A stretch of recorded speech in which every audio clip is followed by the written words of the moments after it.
გეოპოლიტიკური სიახლეები. დონალდ ტრამპი არ არის ამერიკის პირველი პრეზიდენტი, ვისაც გრენლანდიის ყიდვის იდეა გაუჩნდა. 1867 წელს, როდესაც პრეზიდენტმა ენდრიუ ჯონსონმა ალასკა იყიდა, ის გრენლანდიითაც იყო დაინტერესებული. მეორე მსოფლიო ომის დასასრულს კი პრეზიდენტმა ჰარი ტრუმანმა დანიას $100 მილიონი შესთავაზა გრენლანდიის სანაცვლოდ. ტრამპმა კუნძულს თვალი 2019 წელს დაადგა პირველად და ამის შესახებ X-ს დაპოსტა. 2024 წლის ბოლოს კი ეს ამბიცია მკაფიოდ დააფიქსირა, რამაც მსოფლიო ყურადღება მიიქცია. მოკლედ გრენლანდიის შესახებ.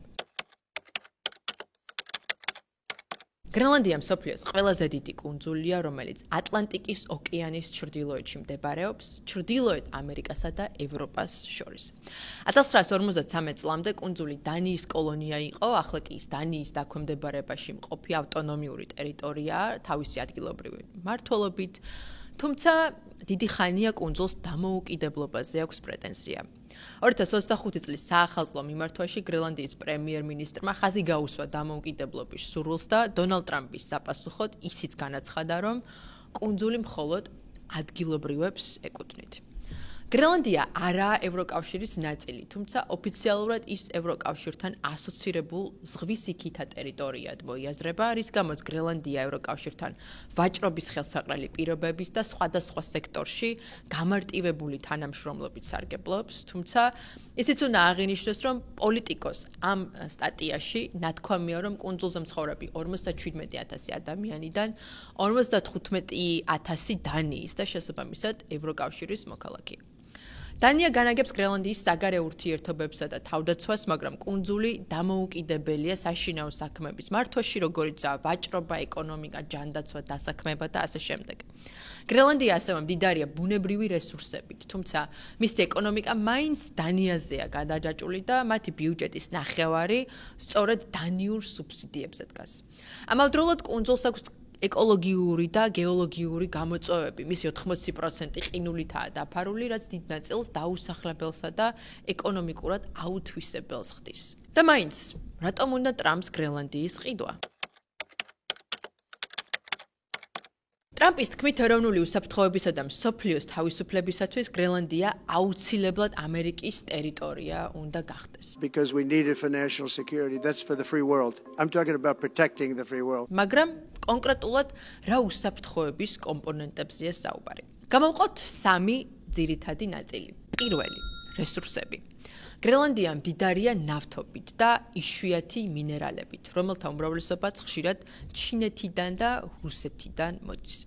ამასთან არ უნდა დაგვავიწყდეს არქტიკის სტრატეგიულობა, სადაც დაახლოებით მსოფლიოს აუთვისებელი ნავთობის 13% ინახება, ხოლო ბუნებრივი აირის 30%.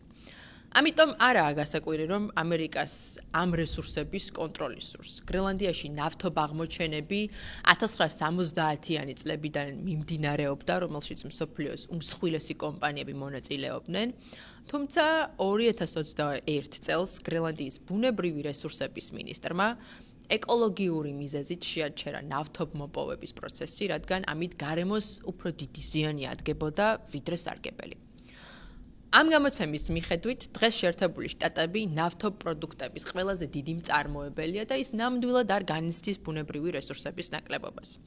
შესაბამისად, ბუნებრივ რესურსებთან ერთად ტრამპს კიდევ უფრო მნიშვნელოვანი მეორე მიზეზი ამოძრავებს. გრენლანდიის სტრატეგიული მდებარეობა. შეერთებულ შტატებს გრენლანდიის გამოყენება სამხედრო ბაზის მოსაწყობად და ჩინეთის ან რუსეთისაგან შესაძლო თავდასხმის ასაცილებლად სურს. ამერიკას იქ უკვე აქვს ბიდუფიკის კოსმოსური ბაზა, რომელიც აღჭურვილია ბალისტიკური რაკეტების ადრეული გაფრთხილების სისტემით და დიდ როლს ასრულებს სარაკეტო თავდაცვისა და კოსმოსური დაზვერვის მისიაში. ეს ბაზა ცივი ომიდან მოყოლებული არსებობს, რაც იმას მიანიშნებს, რომ ამერიკისათვის გრენლანდია დიდი ხანია სტრატეგიულ ტერიტორიად ითვლება სამხედრო თვალსაზრისით. თუ ჩრდილოეთ პოლუსიდან დავხედავთ რუკას, დავინახავთ, რომ რუსეთს და ჩინეთსაც მდებარეობიდან გამომდინარე არქტიკაში თავიანთი ინტერესები აქვთ. მიუხედავად იმისა, რომ ჩინეთი არ მდებარეობს არქტიკაში, ის თავის თავს ახლო არქტიკის ქვეყნად მოიაზრებს და მართლაც 2016 წელს ჩინეთს სურდა ამერიკის ძველი საზღვაო ბაზა ეყიდა გრენლანდიისაგან და კუნძულზე აეროპორტების აშენებაც რამდენჯერმე სცადა.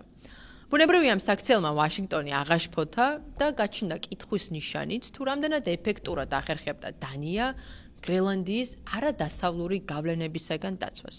ამერიკას კი სულ არ უნდა თავის ტერიტორიასთან ახლოს ჩინეთის ან რუსეთის ბაზა ჰქონდეს ოდესმე. ამიტომ ეს ყველაფერი ამის თავიდან აცილებას ემსახურება. მესამე მიზეზი ტვირთების გადაზიდვის ახალი მარშრუტებია. ყინულის დნობასთან ერთად არქტიკაში ახალი გზები ჩნდება, რაც მნიშვნელოვნად შეამოკლებს სავაჭრო გზას ამერიკას, რუსეთსა და ჩინეთს შორის. ასე რომ ტრამპის ინტერესი გრენლანდიაში არ არის მხოლოდ ტერიტორიული გაფართოების ახირება. ეს არის სტრატეგიული ნაბიჯი, რათა ამერიკამ შეძლოს გეოპოლიტიკური პოზიციების გამყარება ჩინეთთან და რუსეთთან მიმართებით. მაგრამ რამდენად რეალისტურია გრენლანდიის ყიდვა? ანუ იმის ყიდვა, რაც არ იყიდება. საინტერესოა, რომ ტრამპის განცხადებიდან რამდენიმე საათში დანიამ გამოაცხადა, რომ გრენლანდიის თავდაცვის დაფინანსებას 1,3 მილიარდ დოლარამდე გაზრდიდა.